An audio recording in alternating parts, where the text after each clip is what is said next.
আজকে আমরা এখানে সকলে একটি কাজ করলাম, যেই কাজটি সম্পন্ন হলে ইনশাল্লাহ মানুষ উপকৃত হবে। অর্থাৎ আমরা আজকে এখানে বহুদিনের যে প্রত্যাশা হসপিটাল, এই হসপিটালের কাজটির আমরা আজকে উদ্বোধন করলাম। আপনাদের পেছনে যারা সামনে বসে আছেন, আপনাদের পেছনে মেডিকেল কলেজ। এই মেডিকেল কলেজটি অমিতের বক্তব্যে শুনেছেন যে মেডিকেল কলেজটি 2006 সালে মরহুমা বেগম খালেদা জিয়া, মরহুম তরিকুল ইসলাম উনি একটি জনসভায় এই কথাটি তুলেছিলেন।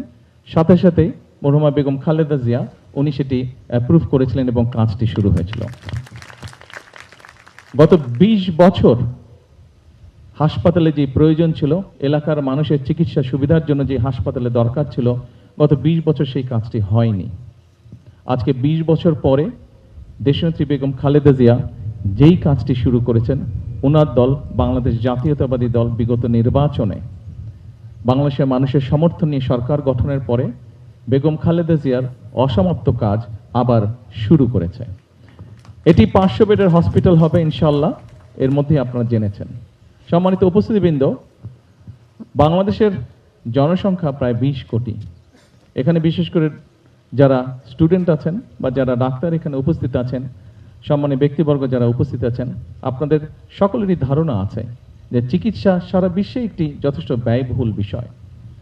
সেজন্যই আমরা নির্বাচনের আগেই আলোচনা করে সিদ্ধান্ত নিয়েছি যে আমরা চিকিৎসার সুবিধা যেরকম দেশের মানুষের জন্য গড়ে তুলব, একই সাথে আমাদের আরেকটি পলিসি আমরা নিয়েছি যেটিকে আমরা বাস্তবায়নের চেষ্টা করব, সেটি হচ্ছে প্রিভেনশন।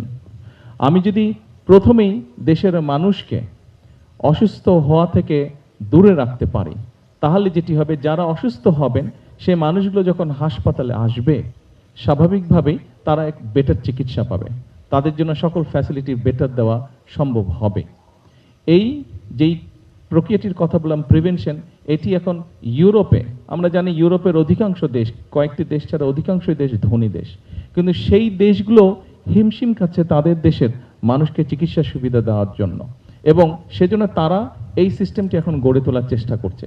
এবং হিসাব করে দেখা গিয়েছে অর্থনৈতিকভাবেও যে আমরা যদি প্রিভেনশনের পিছনে আমরা রিসোর্স ব্যয় করি, অর্থ ব্যয় করি, তাহলে তুলনামূলকভাবে রাষ্ট্রের খরচ কম হয়।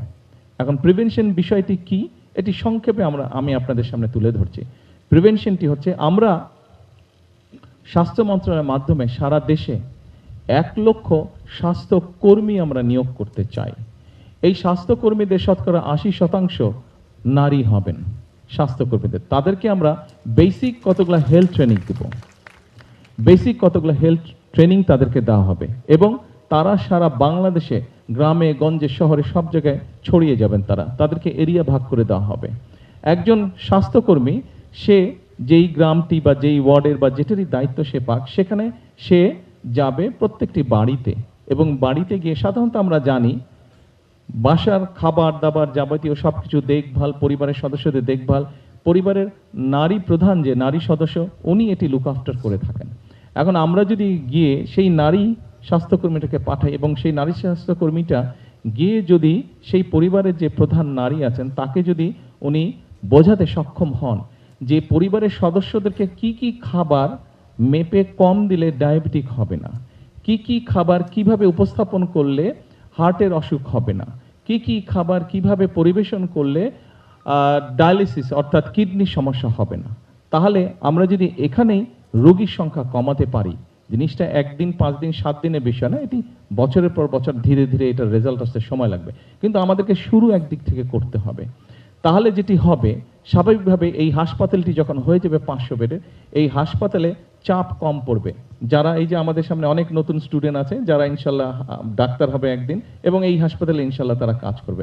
কিন্তু এখন আজকে এখান থেকে যারা ডাক্তার হবে তাদের কাছে যদি এখন যেভাবে আছে সেইভাবে যদি প্রতিদিন তাদেরকে 100 রোগী দেখতে হয় একজন ডাক্তারকে, কিন্তু সেই 100 রোগীটাকে যদি আমরা কমিয়ে ফেলতে পারি, অর্থাৎ ছোটোখাটো চিকিৎসা এবং মানুষকে অ্যাওয়্যার করার মাধ্যমে, সচেতন করার মাধ্যমে যদি সেখানেই আমরা মোটামুটি মানুষের অসুখের সংখ্যাটা কমিয়ে রাখতে পারি, অসুস্থ মানুষের সংখ্যা, তাহলে দেখা যাবে যে একজন ডাক্তারকে হয়তো 30টি রোগী দেখতে হচ্ছে। স্বাভাবিকভাবেই 100 বদলে যখন 30 বা কমে আসবে, যখন ডাক্তারের জন্যও কিন্তু কনসেন্ট্রেট করা, অর্থাৎ একজন রোগীকে বেশি সময় দেওয়া সম্ভব হবে, একজন রোগীকে বেটার চিকিৎসা দেওয়া সম্ভব হবে।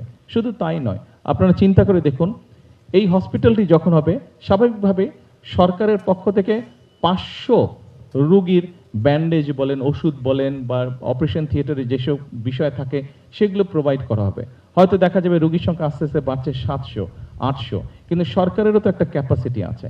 যেমন ধরেন, আমরা যদি ঢাকা মেডিকেল কলেজের কথা ধরি, ঢাকা মেডিকেল কলেজে খুব সম্ভবত ঢাকা মেডিকেল কলেজ, এটির অফিসিয়াল বেড সংখ্যা হচ্ছে 2600, কিন্তু ঢাকা মেডিকেল কলেজে প্রতিদিন আসে 4000-এর মতন রোগী।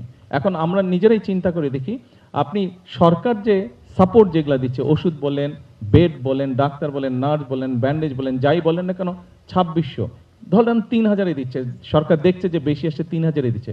আপনি প্রতিদিন 3000 রোগীকে অ্যাটেন্ড করছেন, কিন্তু তারপরে আপনার 1000 কিন্তু রয়ে যাচ্ছে। অর্থাৎ আজকের 1000, আগামীকাল আপনি 3000-এর মধ্যে, 4000-এর মধ্যে 2600 বা 3000-কে আপনি আজকে চিকিৎসা দিলেন, কিন্তু বাকি 1000 আজকে রয়ে গেল, 1000-কে দিতে পারলেন না।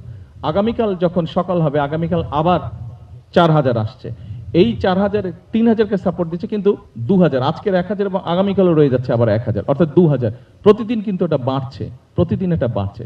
সেজন্যই আমরা সিদ্ধান্ত গ্রহণ করেছি যে আমরা প্রিভেনশনটার উপরে জোর দিব।